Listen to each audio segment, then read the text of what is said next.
Good morning, everybody. Welcome to AJ's Street Notes and Commentary. I hope that you're doing lovely. I am doing just fine. Taking it one day at a time, trying to do what I know to do best, and that is survive out in these streets. Today, guess what today's topic is? I'm going to talk about family today. We need to be more closer now than ever before. No doubt about it. So please enjoy the music. And y'all know what we do over here. We pray and we meditate. I'll be right back, everybody. In the meantime, please enjoy the music.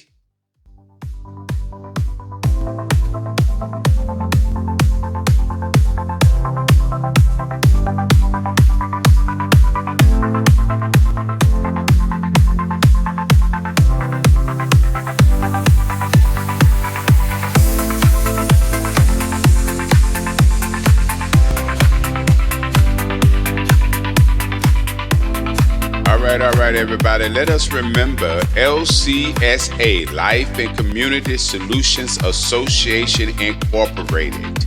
Changing and filling the void. Please, by all means, support them at Life and Community Solutions Association.org. Order a shirt or a cup, whatever they have over there in that shop, to support them. All your proceeds and contributions goes to the operations and the community outreach programs. Please, by all means, support them because I support them. In fact, I am a part of that organization. I am also a member, and I want you to become a member too. Guess what else you get? Discounts on their store. Also, you have an opportunity to get a newsletter twice a month. You get a newsletter as they talk about the various things that are going on in these streets and in this country. So please, by all means, support them. Also, if you love good music, as I'm listening to right now, which is free copyright house music, is what I'm listening to right now, and what I play doing my podcast. This is beautiful music to relax on and to meditate and may even pray. It's some good sounding music and I love it. So if you want to take part in the conversation over here on AJ's News Notes and Commentary, I also want you to listen to the music that I listen to right here on Spotify. All right, everybody, I'll be right back.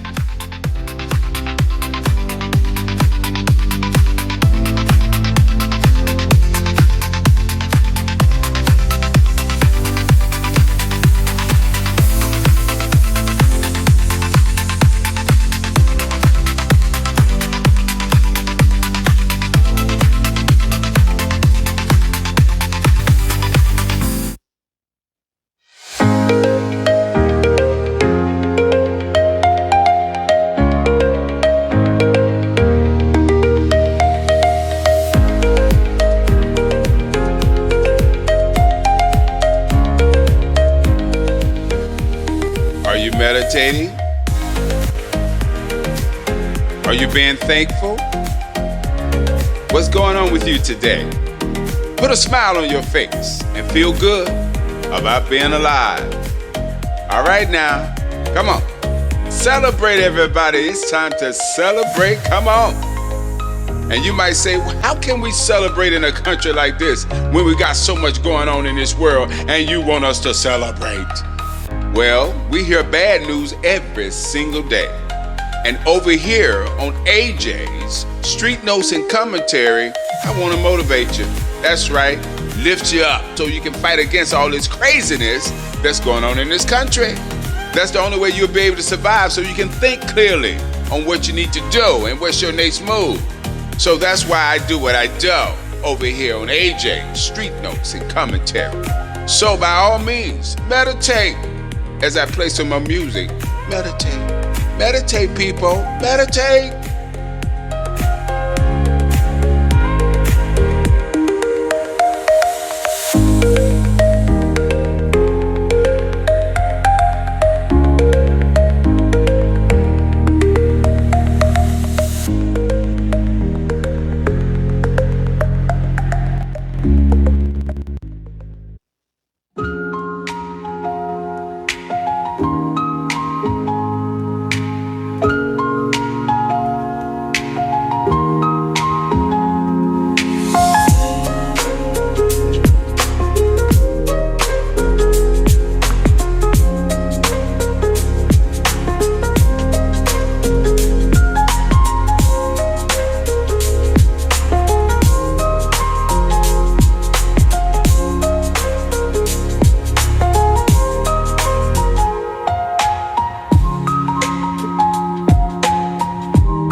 right, that track is Come With Me. Come With Me is that track, everybody. Over here on Spotify, check it out. Nice music, house music, soft and smooth. Good music for you to meditate on and get you in good spirits to start your day. Because I know you might be going through a lot. We're going to be talking about family today. So, hey, listen, join me in just a few moments. I'm just giving you time to get up and brush your teeth and do all you need to do and meditate or watch it, whatever you do. Whatever you do. All right, everybody, continue to meditate and pray. Whatever you do what's in the best interest of you. Because you know what? You're the author of your story. It's time to get writing. It's time to start writing. All right.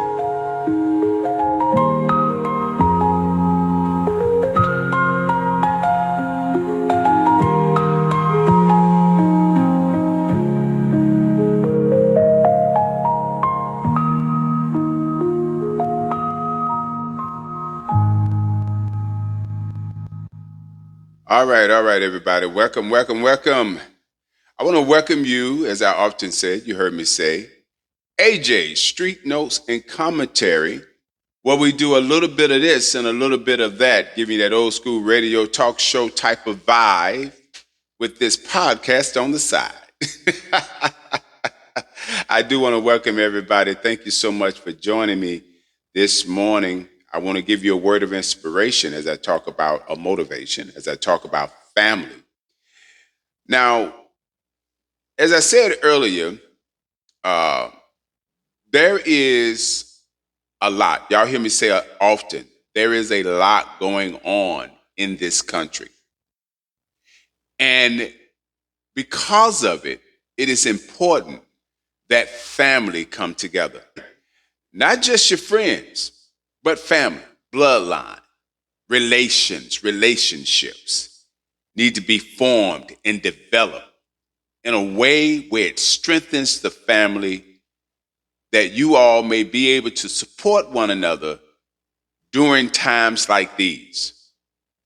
Now, I understand that there are some family members you have to avoid. I don't care what you say and how you say it. They want to talk about stuff that happened 20, 30, 40 years ago. They want to always attack you, saying you're this, you're that. You know, there's some family members you need to avoid. They're always either asking for money or need help or need somewhere to stay or they need food. And listen, there's nothing wrong with helping family. But when you've helped family over and over and over and over again and they're not improving, are you really helping them? And that's the question that you're left with. And sometimes it's very discouraging. And you get to the point where you say, you know what, I just can't handle this no more. You're draining me dry. You're consistently asking me for money and you refuse to try to improve yourself. You refuse to try to improve your life and you just keep coming and running to me and asking me to bail you out. So I do understand that there are some family members that you have to disconnect yourself from for a time and maybe indefinitely, depending upon how they respond or how they act and what type of person they are. Because what I've learned over life is that just because you're blood related doesn't mean that all family members are good people. Okay? You have some cruel, evil, nasty, low down, and dirty people who happen to be your family within your bloodline. Jealous, envy, or think they may be arrogant or may think they're better than somebody else. And they only brag about you when you're doing something good. But when you're not doing something good, they got negative things to say about you because they really don't value that relationship in the way that they should, even though you're a bloodline, as many people say. I acknowledge that in this day and time, and even in my, growing up as a kid, I remember we used to adopt people as our family, our kinship, because they were more relatable. We find ourselves calling people cousins that weren't really cousins, calling individuals brothers that weren't really brothers, that they were our best of friends. But there was a reason why they were our best of friends, because we could relate to them. We got along. They treated me good. I treated them good. We looked out for each other. We had one another's back. And nobody could come along and separate us because we had that type of relationship. Your bestie, as people call it.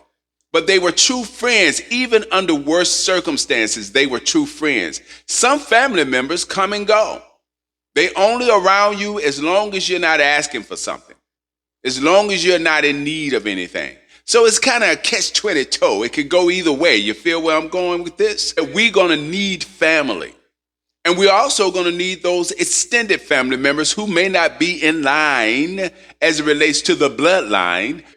There are spiritual brothers and sisters that you develop relationships. You have that type of kinship where you're relatable. You just got so much love for one another as though you are brothers and sisters.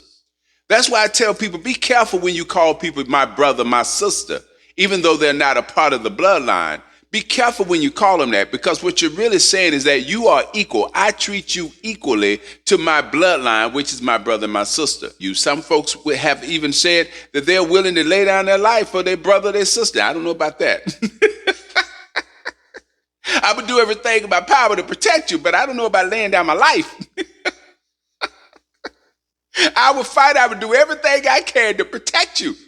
But I'm just kidding. Now, if I see somebody pointing something in your direction and I can save you, trust me, I'm going to do everything in power to save both of us. Okay? Okay, so what's the strategy here? What is the strategy? How can I save me and my brother, my sister as well? How can I save all of us? I know. Once I'm gone, there's going to be a lot of, memorial and braggadocious attitudes. He saved my life and he did, and he pushed me out the way and he stood there and he took it. No, I don't want that. I don't want that to happen. I want a strategy. I got to strategize. I got to figure out how can I save both of us at the same time. Okay. If we're driving in a car. Okay, and I'm a driver. I'm not going to say, get out, open the door and get out. No, we both getting out. Okay, I saved you and I saved me. Hopefully you would tell me to get out too. All right, so it's imperative, it's important, I love that word. It's imperative that family come together. We don't even have family reunions anymore. What happened to family reunions? That's what we need to get back into. That's what needs to be happening, the gathering of family reunions. You want to fight against what we're dealing with in this country right now? We have to unify in more ways than none. I know that a lot of people talk about elections and they talk about voting and they talk about this guy, this, and we just reliving the same stuff every single day, talking about the same things every single day. We're still talking about the 2024 election. Who coulda, shoulda, woulda, and why they lost, and these people did this, and those people did that, and this, that. To do something different. It's time to wake up with a new attitude, a new perspective, a new ideal, a new thought. We have to begin to move differently, move in silence, move in unity, move in love, move in compassion for one another. We have to look out for one another. We have to begin to say, you hungry, brother? I'm going to bring you some food. I got some here. Everybody's saying, stock up, stock up. All this selfishness, we cannot win against what we got going in this country with a selfish attitude. We got to get past the selfishness. We got to get past the division, and we got to figure out a way how we can come together. To first start with family, because you can't get together with strangers if you can't get together with family. If you got friends that you don't talk to anymore, or haven't spoken with in some time, maybe you need to call them up and find out what's going on with them. I did it. Listen. I just found a family member just last night. That's right. I found my second cousin, and I introduced him to his aunt, which is my first cousin. His dad is my first cousin, and his aunt is my first cousin.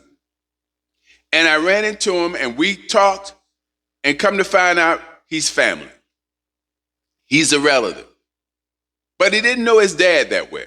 Just like I didn't know, I knew my dad, but I didn't meet my dad until I was well up in late 20s, early 30s is the first time I met my dad. And we got to break that cycle. We have to break that cycle. Women, I don't care how much you hate the man that that gave you that child, that planted that seed. You cannot keep your sons and daughters from their dad. We have to break that cycle. And it's not something that just started. It's been going on. When I was born, my mother denied me of my dad for years. She had right to do it because my dad lied to her about some very serious issues. And she made a decision that, look, I'm not about to fool with you. But then as I got older, I realized my mother was young. My mother was young herself having a child, right?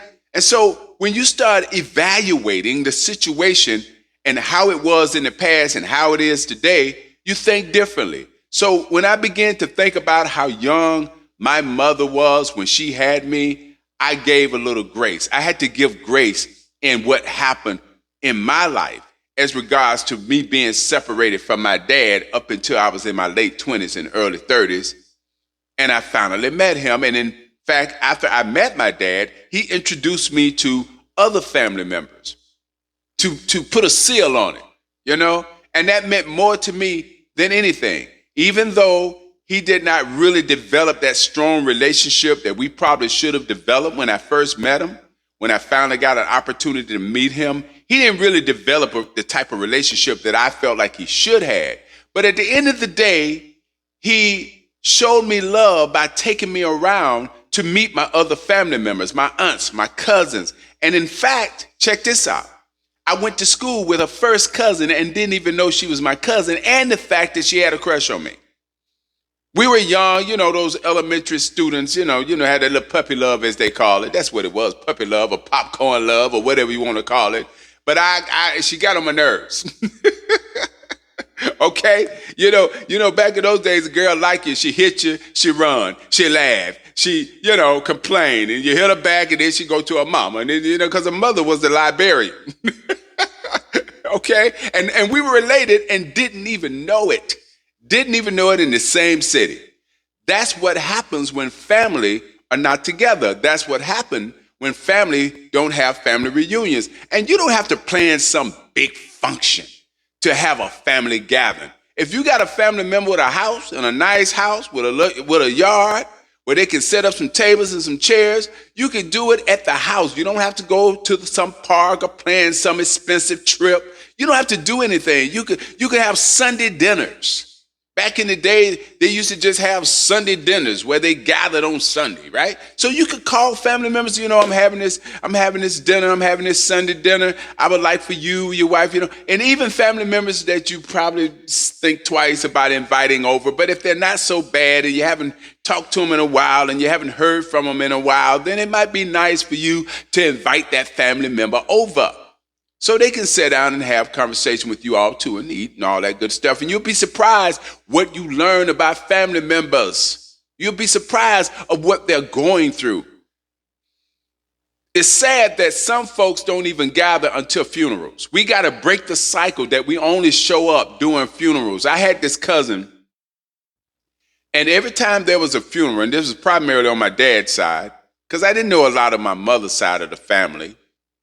I remember, bits and pieces, but, I had an opportunity to meet some people on my mother's side, but I got more story to tell you about that. But anyway, because I'm not going to talk to you if I don't share my own personal story.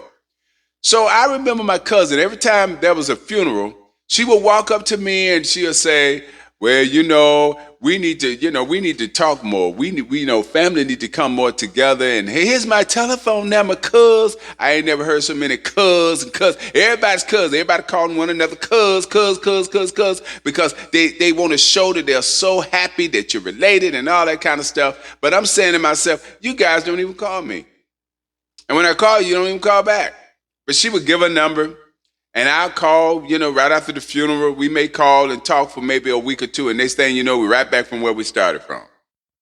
And I'll be the last one calling, and she don't call back, and we just stop calling one another.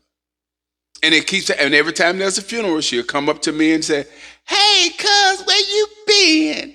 How you doing? I ain't seen you in years. Yeah, I know. I haven't seen you in years either. In fact, I haven't heard from you. Last funeral we were at, we exchanged numbers, and You were supposed to call me and never did. And then when I called you, we talked and never called back. And here we are again at another funeral. And you're saying the same thing you said at the last funeral. But remember, when your time comes at a funeral, you won't be able to speak. Okay, let's be real here. I don't want to be coming to your funeral, you coming to my funeral, and you saying, yeah, I sure miss Cuz. Oh, Cuz was it? No, you should have been talking to Cuz while Cuz is alive. Like people say, give me my flowers while I yet live. Don't come giving me flowers while I'm gone. Give me flowers while I live. There are some family members that you probably will never see. You will probably never see, okay?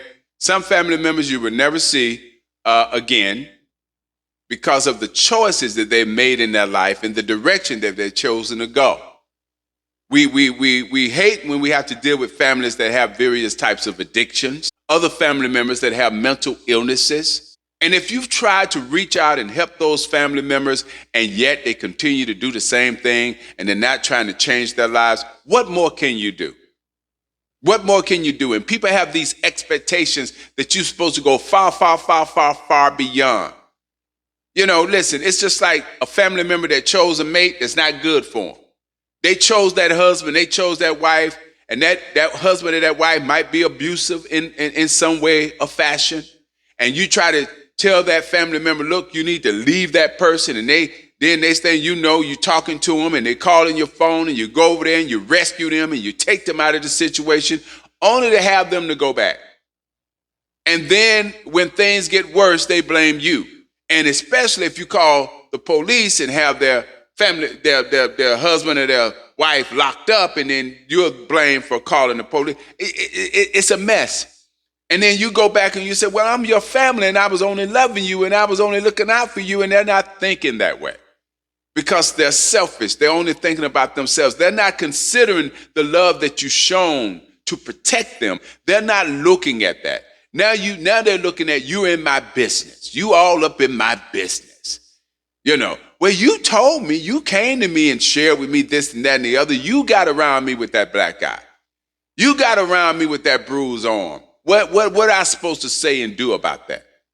But family have separated and you know, find themselves, you know, in conflict for many different reasons. Let's not even begin to talk about money and how families have separated themselves because of because of money. Not only because of money, but hidden secrets.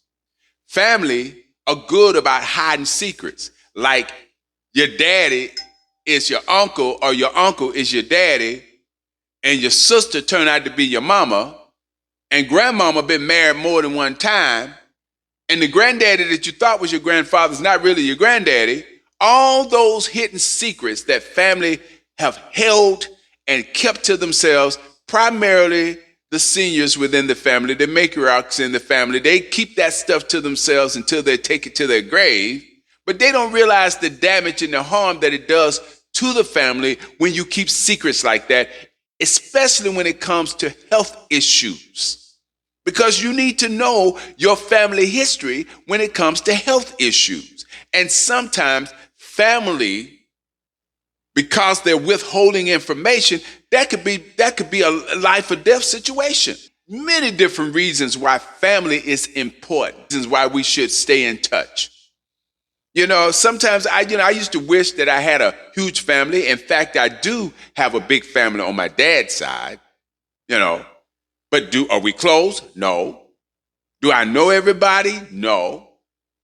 And then on my mother's side, there's so many hidden secrets I don't know, because I don't know my mother's dad. And the man that I thought was her dad turned out to be a stepfather who adopted her when she was 3 years old. And then when I went to my grandmother and tried to get information, my grandmother, I could tell, did not want to give me any information and held it to her grave, took it to her grave. She gave me some cockamamie story that I was supposed to believe. And I was like, okay, all right, Grandma. But I know times were different when she came up. So some of that stuff could have been true. I don't know. And then my mother for so long said, no, you know, you know, this person was my dad and he turned out not to be my dad, and come to find out that I had another dad who was my real father, and And I finally got a chance for them to meet each other before they left this world, because both of them are gone now. And I got them together and and to get confirmation. Okay. I got confirmation and he is my dad. No doubt about it. But now in this environment, during these times, family need to be more closer now than ever before. And if you have extended family members who may not be of your bloodline, but they are extended because they treat you just like family, make sure those relationships stay strong. Don't allow any and everybody to come in and try to divide that friendship, because we need one another. We need to be prepared for the phone calls that may be coming through as regards to each other needing help in areas of food and maybe even in areas of housing if it gets that bad. Because that's how we survived under these types of circumstances.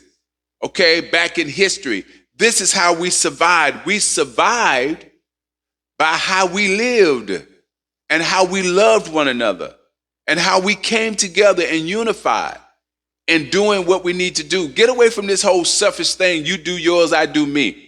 Listen, if you bought a whole lot of grocery, you can only buy so much grocery to store. And the longest I could say 6 months, and for those that got money, millionaires, and got big mansions and got a whole warehouse to store food, they can store food for a year or two, or they can even just leave the country altogether. But for us that are here, who are limited in what we can do, that means we need to start reaching out to one another, developing those relationships, or strengthening those relationships, because we're going to need each other. We are going to need each other to protect each other, food and the other necessities that we might need to help one another out. We got to get out of this selfishness. We got to get away from this division, even in the area of race. Now, listen, I know that there are people that look like me, black people that look like me, have made up in their mind that they've chosen a certain side. And they have come to a decision to take that side. Leave them where they are. We don't have to engage with people like that. We don't have to have conversations with people like that. We don't have to entertain people like that. Avoid them. They're dangerous. They are dangerous people. Okay? When they side with other individuals of hate, being disconnected from their culture and their history and their identity. And those are the worst people. Those individuals that think and feel that way, where they can look at somebody that looks like them and take part in the actions of their oppressors, side with the oppressor to make it difficult for the other person against your very own family, against your very own community, and you're okay with that? Because what you have to understand, the other side don't do that. They don't do that. They can hate one another guts and they're going to stick together. Look what we're going through right now in this country. It's because one side is standing strong because they believe in what they have always believed, that they are better, that they are better people, although they've proven otherwise. But they believe that in their heads. So let them have that story. We know who we are. We have our story. Let them have their story. And we need to do what we need to do. We need to prepare. Okay?